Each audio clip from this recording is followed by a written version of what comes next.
नमस्कार प्यारे बच्चों, कैसे हैं आप सभी। मैं सुरेंद्र सिंह आपका अपने चैनल पे फिर से आपका स्वागत करता हूं। तो प्यारे बच्चों, एक बार फटाफट से बताएं सभी बच्चों के क्या हाल चाल हैं, क्या मौज हो रही है जीवन में, तैयारी अच्छे से चल रही है। तो आज हम करने वाले एक न्यू चैप्टर का नाम है टाइम एंड डिस्टेंस। तो काफ़ी महत्वपूर्ण चैप्टर है एग्ज़ाम पॉइंट से। तो चलिए शुरुआत करते हैं भाई, आज क्या कुछ हम इसमें डिस्कस करने वाले हैं। तो बच्चों, ये है आज का पहला क्वेश्चन। इससे करने से पहले मैं कुछ सामान्य जानकारी है वो डिस्कस कर लेता हूँ। देखिए प्यारे बच्चों, जब भी कभी आप डिस्टेंस तय करते हैं तो उसमें जो फॉर्मूला आपका अप्लाई होगा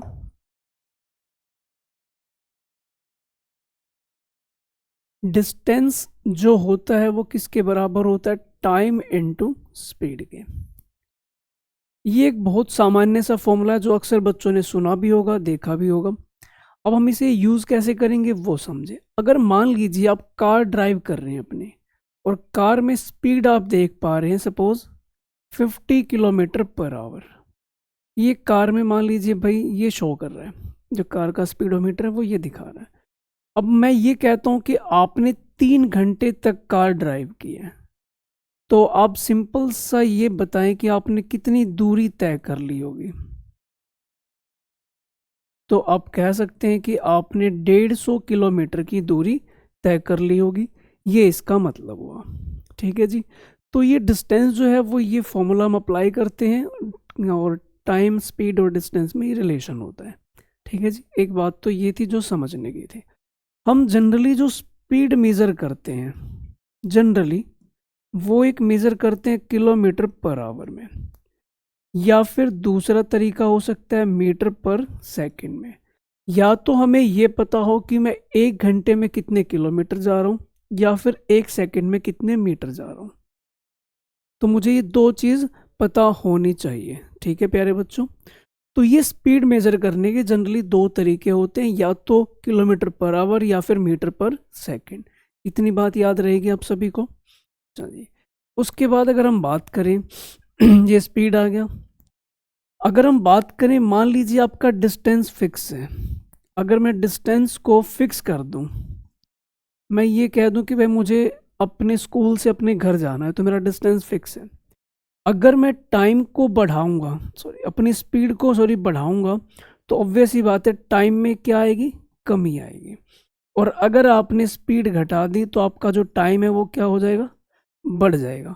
यानी कि यहाँ से आप एक बात याद रखना कि अगर आपका डिस्टेंस फिक्स है तो आपकी स्पीड में और टाइम में हमेशा इनवर्स रिलेशन, उल्टा रिलेशन होगा। ठीक है।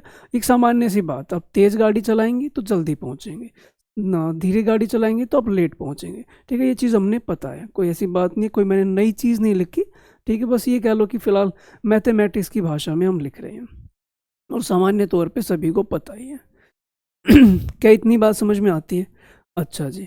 अब एक चीज़ आपने और समझनी है महत्वपूर्ण, क्या है वो?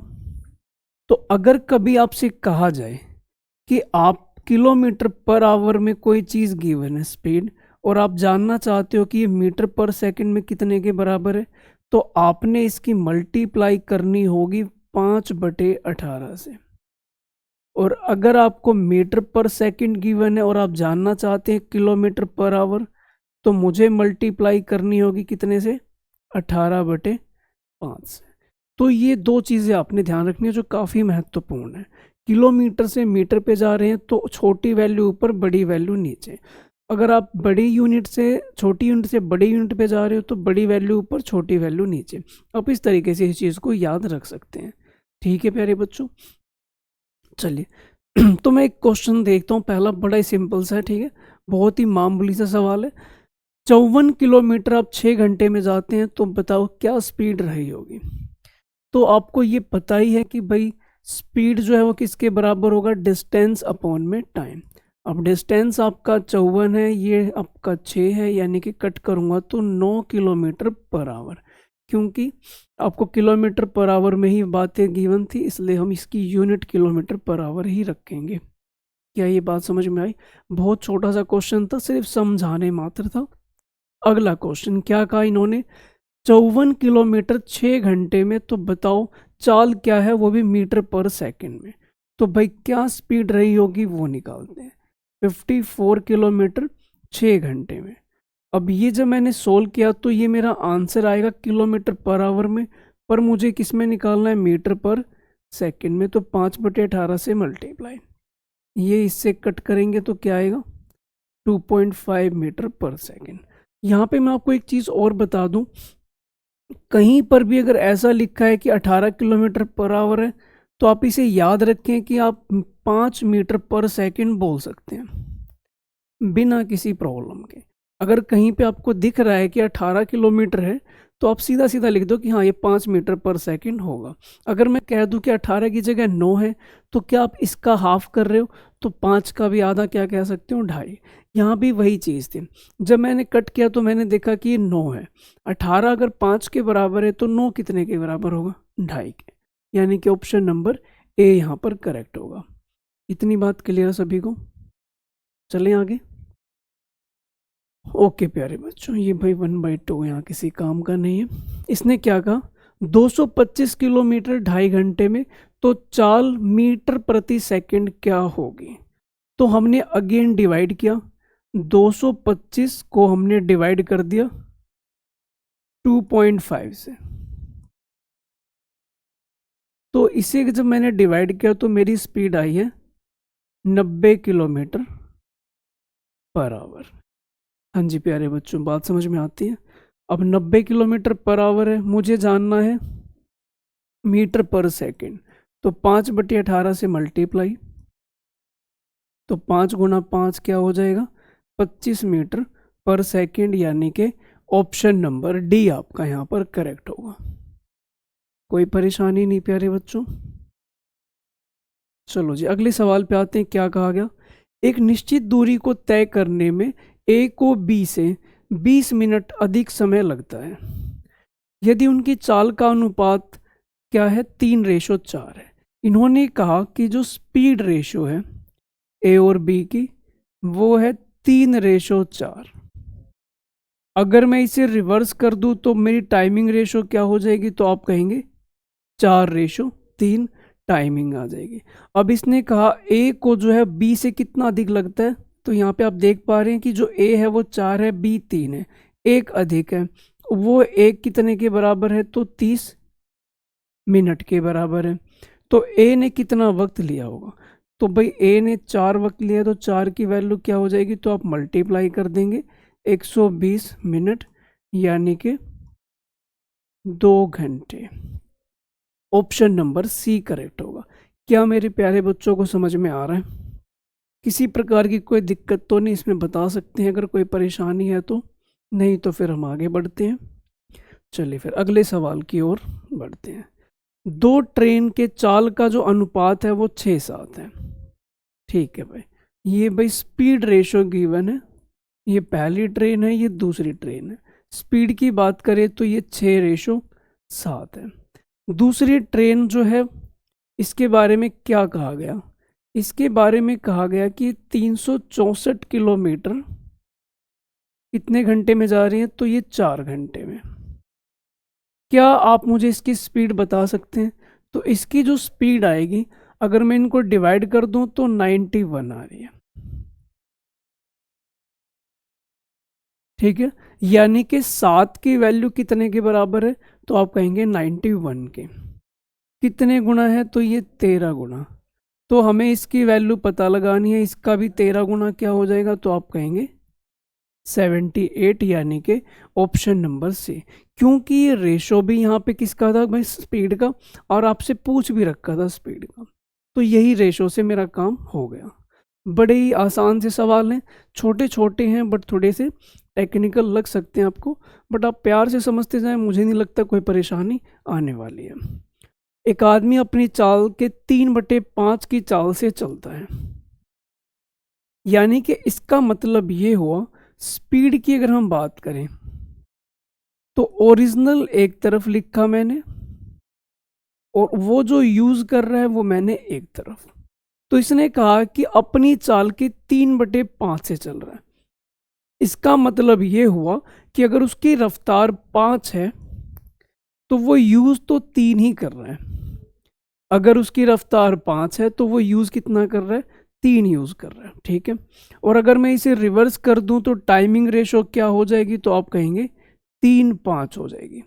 ये इसकी टाइमिंग हो जाएगी। अब सवाल ने कहा कि वो 2.5 घंटे लेट है। अगर अपनी स्पीड को कम करेगा तो ऑब्वियस सी बात है लेट पहुंचेगा। कितना लेट पहुंचा देखते हैं। इनके बीच में जो टाइम का गैप है वो 2। ये जो 2 है वो कितने घंटे के बराबर है, 2.5 आवर। तो एक की जो वैल्यू होगी वो 2.5 डिवाइड बाई 2, ठीक है। तो पूछ रहा है कि वास्तविक समय कितना लगेगा। तो बताएं जरा उसका नॉर्मल टाइम क्या था। भाई नॉर्मल का मतलब ओरिजिनल टाइम क्या था, तो 3 से मल्टीप्लाई, यानी कि आप कह सकते हैं 7.5/2, 75/20, कैंसिल करेंगे तो 15/4, यानी कि ऑप्शन नंबर सी आपका करेक्ट हो जाएगा। क्या समझ पा रहे हो भाई प्यारे बच्चों? कोई दिक्कत नहीं है, बड़े आसान आसान से सवाल है, बस आपने रेशो कंपैरिजन है वो तमीज से करना, उसमें कोई बदतमीजी नहीं करेगा। अगला सवाल, एक आदमी अपनी चाल के 3/4 से चलता है तो वह 1.5 घंटे देरी से पहुंचता है, तो उसका लक्ष्य पर पहुंचने का सही समय क्या होगा। ठीक है जी। तो एक आदमी अपनी चाल के 3/4 से चल रहा है, यानी कि उसकी एक अपनी ओरिजिनल स्पीड रही होगी और एक वो स्पीड है जो वो यूज कर रहा है। ओरिजिनल तो भाई 4 है, यूज कितनी कर रहा है वो 3, ठीक है भाई। 4 उसकी स्पीड है बट वो यूज कर रहा है 3। टाइमिंग रेशो क्या होगी वो देखते हैं। तो अगर मैं इसे रिवर्स कर दूं तो ये टाइमिंग रेशो आएगी। कितनी देरी से पहुंचता है, 1.5 घंटे। इनके बीच का जो गैप है वो 1 है। 1 कितने के बराबर है, तो 1.5 घंटे के। पूछ रहा है कि उसका सही समय क्या होगा, तो 3 की वैल्यू बता दो। 1 की वैल्यू 1.5 है तो 3 की वैल्यू 4.5, यानी कि ऑप्शन नंबर ए आपका यहाँ पर करेक्ट हो जाएगा। चलते जाओ बस चलते जाओ, बड़े ही आसान से सवाल हैं। एक आदमी ने अपनी चाल के 2/3 से जाता है। Again similar question, original speed और यहाँ पे वो यूज क्या कर रहा है, ये हमने लिखा स्पीड रेशो। 2/3 चाल से जाता है स्पीड 3, जा रहा है बिल्कुल मौज में, यानी कि 2 की स्पीड से, तो लेट होगा ही होगा। टाइमिंग रेशो क्या होगी, तो आप कहेंगे 2:3। इतना लेट है तो 1, वो 1 कितने के बराबर है, तो 1 घंटे के। तो बताना कितना वक्त लगेगा अगर वो सामान्य चाल से चलता, यानी कि 2 की रफ्तार से अगर वो चलता तो उसे 2 घंटे लगते हैं। ये इसका आंसर, ठीक है जी। एक ट्रेन अपनी चाल के 7/11 की चाल से चलती है, ठीक है। फिर से वही है, 11 स्पीड है, चल रहा है वो कितने से, 7 से, ठीक है। ये स्पीड रेशो रिवर्स कर दूंगा तो टाइमिंग रेशो, यानी कि 7 और 11, ठीक है। तो इनका गैप कितने का आ रहा है, 4 का, ठीक है भाई। कितनी अच्छा अच्छा सॉरी, 7:11। अब इसने क्या कहा, अपनी दूरी को 22 घंटे में ट्रेवल किया है। उसकी जो दूरी है वो ये, यानी कि जो ये टाइम है ये कितने के बराबर है, 22 के। यानी कि आप कह सकते हो 11 कितने के बराबर है, तो 22 घंटे के। तो बताना वास्तविक चाल से कितने समय की बचत करेगा। अगर वो 7 की स्पीड से जाता तो आपको समझ में आ रहा है कि 4 की बचत हो जाती, यानी 11 की वैल्यू ये है तो 1 की वैल्यू क्या हो जाएगी, तो आप कहेंगे 2 घंटे। तो 4 की वैल्यू क्या हो जाएगी, तो आप कहेंगे 4 दूनी 8, यानी कि 8 घंटे का वक्त लग जाएगा। क्या प्यारे बच्चों इतनी बात समझ में आती है, कोई परेशानी तो नहीं? चलें आगे,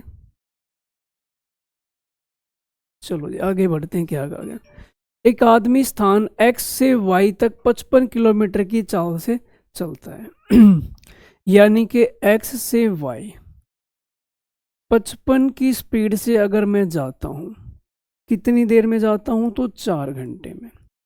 क्या आप डिस्टेंस पता लगा सकते हैं? तो अगर मैं इनकी मल्टीप्लाई कर दूं तो मुझे डिस्टेंस मिल जाएगा 220 किलोमीटर। सवाल ने कहा कि अगर वो अपनी चाल 5 की स्पीड से बढ़ा दे तो कितना कम समय लगेगा। भाई अगर यही डिस्टेंस मैं स्पीड कितनी कर दूं, अब पहले कितनी थी 55 की, अब कितने की स्पीड से जा रहा हूँ मैं, पहले 55 किलोमीटर पर आवर है, अब मैं स्पीड को 5 बढ़ा रहा हूँ यानी कि 60 किलोमीटर पर आवर। मेरी टाइमिंग कितनी हो जाएगी 220/60 यानी कि 11/3। 3 से भाग किया तो 3 पे प्रॉपर गया, उसके बाद 2 रिमाइंडर बचा, इसको मैंने मिनट में कन्वर्ट कर लिया। 3 घंटे 40 मिनट का वक्त लगा। पहले मुझे लग रहा था कितना 4 घंटा। इतना टाइम भाई मैं सेव कर सकता हूँ, तो आप कहेंगे 20 मिनट की कमी आ जाएगी। ऑप्शन नंबर सी आपका करेक्ट होगा। क्या समझ में आ रही है बात भाई? कोई परेशानी इसमें, कोई दिक्कत किसी प्रकार की? चलो जी आगे बढ़ते हैं। एक आपको एवरेज स्पीड का कॉन्सेप्ट सिखाता हूँ। एवरेज स्पीड में क्या होता है वो समझें। अगर मान लीजिए आप ये कहते हैं कि भाई ये आपका घर है और ये भाई आपका स्कूल है, आप यहाँ से गए कुछ अलग रफ्तार से और वापस जब आए तो आप एक अलग रफ्तार से आते हैं, और अब मैं ये जानना चाहता हूँ कि डिस्टेंस तो ठीक है आना जाना अलग अलग स्पीड से हुआ तो मेरे को टाइम भी अलग अलग लगा होगा, तो यहाँ पे मैं जानना चाहता हूँ कि एवरेज स्पीड मेरी क्या रही होगी। मतलब एक सिंगल स्पीड बता दो कि टोटल डिस्टेंस मेरा इतना था, टोटल टाइम इतना था, उस हिसाब से मेरा स्पीड क्या होनी चाहिए। उसके लिए एक बेहद ही सिंपल सा फॉर्मूला है एवरेज स्पीड का, 2xy divide by x plus Y. तो इस सवाल में तो उन्होंने फॉर्मूला ही पूछा था, यानी कि ऑप्शन नंबर बी करेक्ट है। कोई इसमें भाई आपने सॉल्यूशन कुछ भी बताना नहीं था, सिर्फ फॉर्मूला था वो बताना था कौन सा ठीक है। अगला सवाल, एक कार एक निश्चित दूरी 70 की स्पीड से तय करती है और 30 की स्पीड से वापस, एवरेज स्पीड। बहुत ही प्यारा सवाल, फॉर्मूले में पुट करो और आपका आंसर। ठीक है भाई, ये आपका 70, ये आपका 30, डिवाइड में इन दोनों का सम, 0 से 0 कट गए, 42 kilometre per hour, option number A. ठीक है, इसमें कुछ समझाने जैसा है नहीं, मैं अगले सवाल पे चलता हूँ फटाफट से। 12 की स्पीड से गया और 10 की स्पीड से वापस, एवरेज स्पीड भाई फटाफट से बताएंगे। देखते हैं कौन सा बच्चा पहले बताता है, कड़ा मुकाबला है। यानी कि 120/11 डिवाइड करूंगा तो ये जाएगा 11, फिर 0, फिर 11 99, यानी कि 10.9। ऑप्शन नंबर सी यहाँ पर करेक्ट है। चलते जाओ भाई चलते जाओ। ट्रेन नागपुर से इलाहाबाद 100 की रफ्तार से वापस आती है 150 की रफ्तार से, एवरेज स्पीड, तो 2 गुना 100 गुना 150 डिवाइड बाई दोनों का सम कितना होगा, तो 250। 0 से 0 कैंसिल, 25 से कट किया 4 पे, 15 चौके 60, 60 गुना 2 120। ठीक है, ये भाई सारे सवाल कभी कभार आए हुए क्वेश्चन है, अब देख सकते हो। ठीक है, क्या कहा, एक मोटर सवार ने 150 किलोमीटर 50 की रफ्तार से और 30 किलोमीटर की रफ्तार से वापस आते। एक बात बताएं, इस 150 का कोई यूज़ थोड़ी ना, बस इससे मुझे ये पता लगा कि मैं 150 गया हूँ और 150 वापस आया, यानी कि डिस्टेंस सेम है मेरा। तो अगेन वही formula, twice of 50 × 30 divide by 80, 0 से 0 ये गया, फिर उसके बाद 150/4, 4 × 12 3 रह गया, 4 × 7 28, 4 × 5 20, 37.5। खत्म, बस चलते जाओ, रुकना ही नहीं है तुम्हें। अगला क्वेश्चन, 50 किलोमीटर इस रफ्तार से, इस बार डिस्टेंस अलग अलग है, 40 किलोमीटर 20 की रफ्तार से, 90 किलोमीटर 15 की रफ्तार से, एवरेज स्पीड। 50 किलोमीटर गया हूं मैं 25 की रफ्तार से, ये डिस्टेंस है, ये स्पीड है।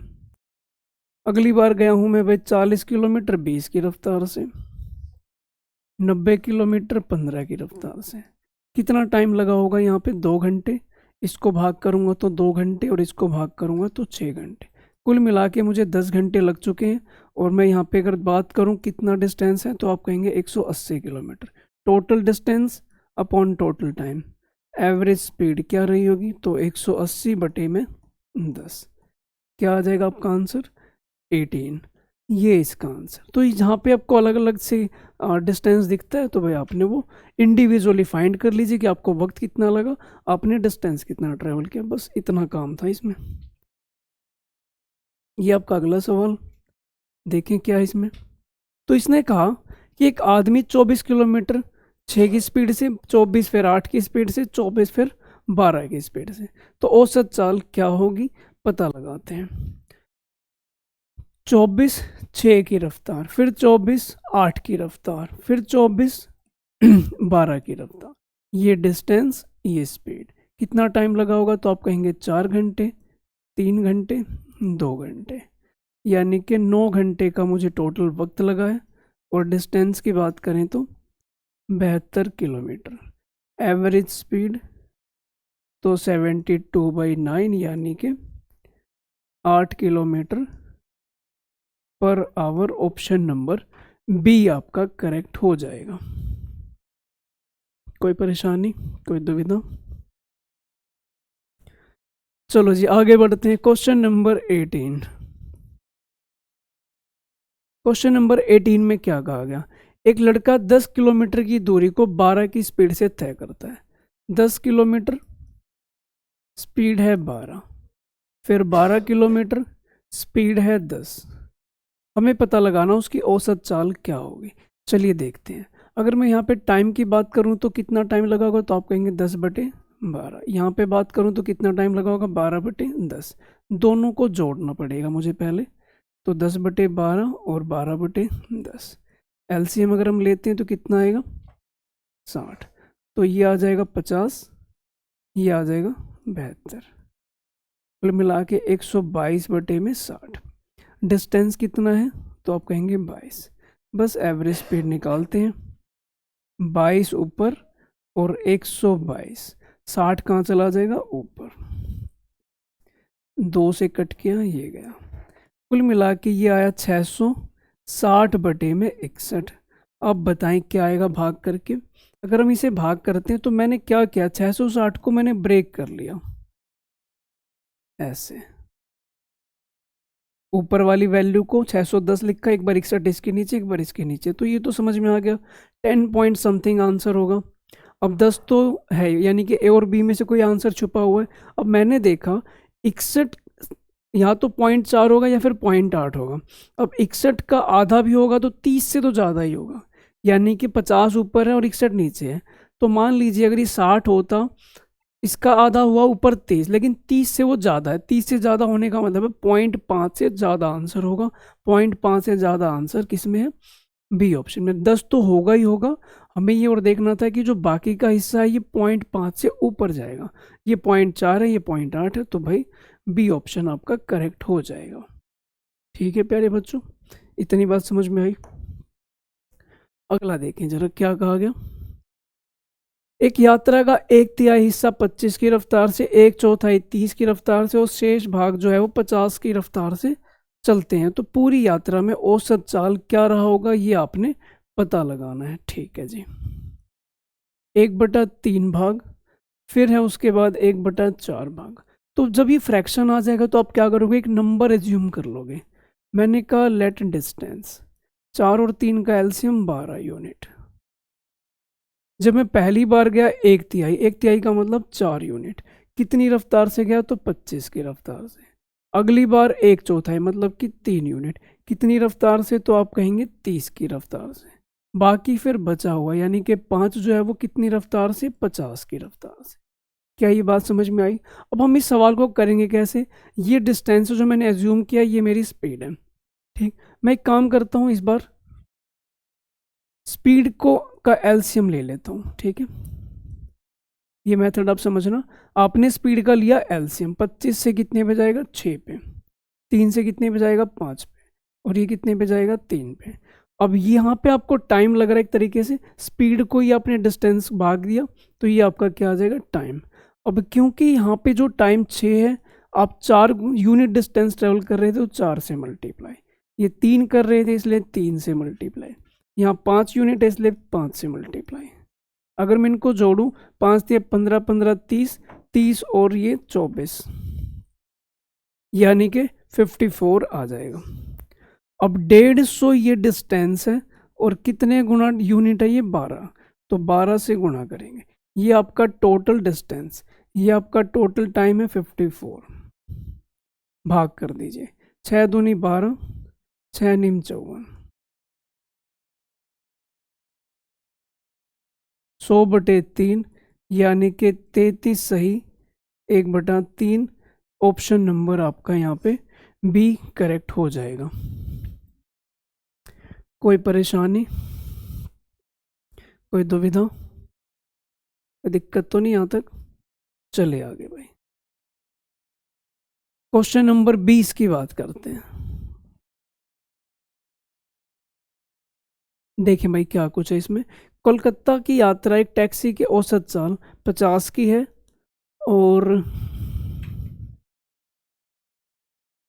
ये भाई ये दूरी 50% के लिए, 50 किलोमीटर मैंने 50% दूरी के लिए, 40 किलोमीटर 40% की दूरी के लिए। अच्छा, उसके बाद इसने कहा कि शेष दूरी जो है वो 20 की रफ्तार से तय की, तो पूरी यात्रा की औसत चाल क्या होगी ये आपने पता लगाना है। तो हमने देखा 50% स्पीड, मैंने कहा कि टोटल को मैं 100 मान लेता हूँ, ठीक है भाई 100 यूनिट। इसने कहा 50% जो है, यानी कि इसका 50 यूनिट का डिस्टेंस मैंने कितने की स्पीड से माना, 50 की स्पीड से। ये स्पीड है, ये डिस्टेंस मैंने एज्यूम कर लिया। इसने कहा 40%, यानी कि 40 यूनिट कितनी रफ्तार से, तो 40 की रफ्तार से। बाकी जो बच गया 10, वो मैंने कितनी रफ्तार से, 20 की रफ्तार से। बताओ एवरेज स्पीड क्या होगा। 50 का डिस्टेंस 50 की रफ्तार से, तो मुझे कितना टाइम लगेगा, 1। 40 की रफ्तार से 1, 10 यूनिट 20 की रफ्तार से, यानी कि 0.5 जोड़ूंगा तो मैं कह सकता हूँ 2.5 घंटे मुझे लगते हैं कितने जाने में, 100 यूनिट जाने में। तो मेरी स्पीड क्या रही होगी, 100 यूनिट डिवाइड बाई 2.5, यानी कि 40 किलोमीटर पर आवर मेरी स्पीड रही होगी। क्या प्यारे बच्चों कोई दिक्कत इसमें? आज जो मैंने सवाल करवाए काफ़ी बेसिक क्वेश्चन थे, मतलब जिसमें सिर्फ आपने डिस्टेंस, एवरेज स्पीड, ये सारी चीज़ें सीखी, कैसे कन्वर्ट करते हैं ये सीखा। कुछ हम अच्छे सवाल जो हैं वो नेक्स्ट क्लास में ज़रूर डिस्कस करेंगे। अभी तो आज की वीडियो में तो खैर इतने ही क्वेश्चन थे, तो अभी काफ़ी बेसिक सवाल थे जिनकी हमने चर्चा करी है। अब नेक्स्ट क्लास में डेफिनेटली हम कुछ भाई आपके लिए और अच्छे क्वेश्चन लेके आऊँगा। तब तक भाई अगर वीडियो आपको अच्छी लगी हो तो ज़रूर लाइक करें और शेयर कर दें, और जो भी बच्चा न्यू है चैनल पे ज़रूर सब्सक्राइब करके जाए। तो इसी के साथ भाई हम मिलते हैं नेक्स्ट वीडियो में, तब तक अपना ख्याल रखें, अपनी मेहनत जारी रखें। तो अपना ख्याल रखें भाई प्यारे बच्चों, ठीक है, मिलते हैं, थैंक यू वेरी मच।